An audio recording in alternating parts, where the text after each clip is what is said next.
Max Brantley with the Arkansas Times on Thursday. June the 1st, another month has begun. My 67th birthday month, I want to say.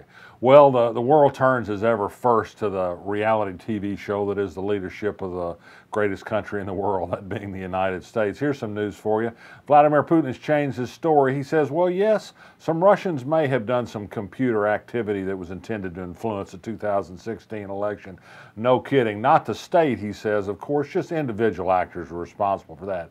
Who else would know but Putin? He keeps a close watch on his people over there. Speaking of Russia, Attorney General Jeff Sessions has been called to account by other members of the Senate, Democratic members. They say he didn't disclose multiple meetings with Russians before he took office as Attorney General and didn't disclose it on disclosure forms.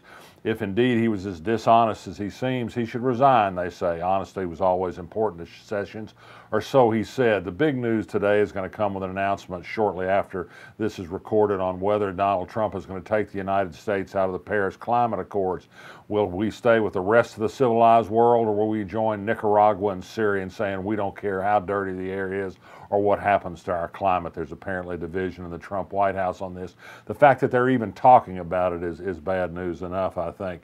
And finally, we have Senator Tom Cotton, who's falling in line with other Republicans by coming up with lots of diversions and excuses to talk about the central issue, which is an administration in bed with the Russians, if not in an illegal fashion, in a way that ought to be concerning to anyone who once saw Russia as not exactly our best ally.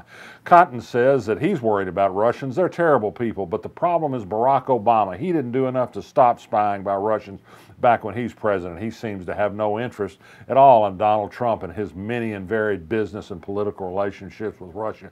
That's our leadership in Arkansas today. Interesting story in the Arkansas Democrat this morning. It just ran down the highway construction bid openings.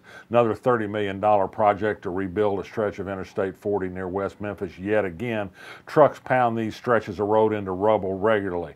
But the truckers like it. They're not paying for the damage. You're paying for the damage. We passed a big sales tax increase on everything but truckers, and not on gasoline either, by the way, to pay for giant bond issues so we can keep rebuilding the freeways so the trucks can keep driving over and tearing them up again. At least it keeps the highway construction industry in business, and I guess that's good for us.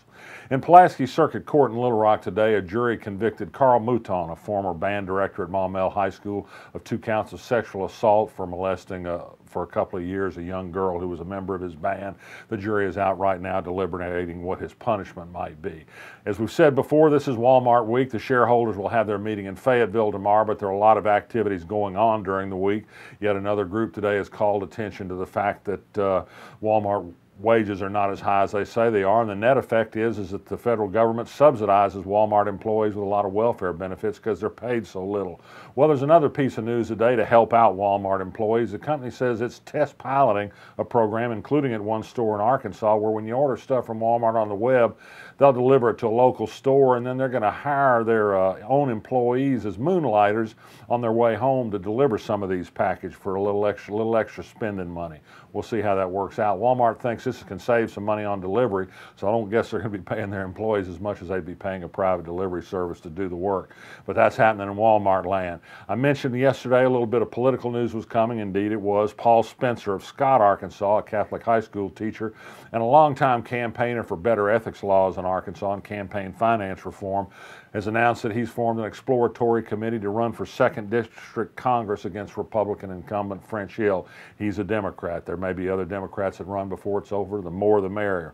And finally, for a little bit of reading, you might go to arkansasblog.com and take a look at something I wrote about a state Supreme Court decision today. It didn't make much law, and in fact the thing that interested me was a single dissent in a 6-1 decision on a case that upheld arbitration to settle a dispute between 2 former business partners, one of whom went into business in competition despite having signed a non-compete agreement.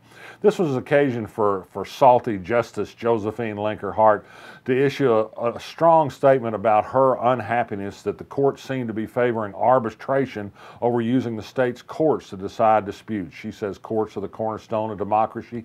She quoted Harper Lee's To Kill a Mockingbird about how the courts are the great equalizer in society, and it's the one place where all all men are created equal. The arbitration system, she seems to suggest, favors the rich and powerful, and that's certainly true when you get into a nursing home and sign one of those arbitration agreements. You've pretty well signed your rights away for somebody you commit to a nursing home when you do that.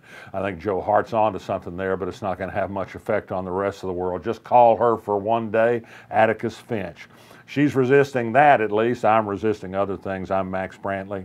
I'll be back tomorrow.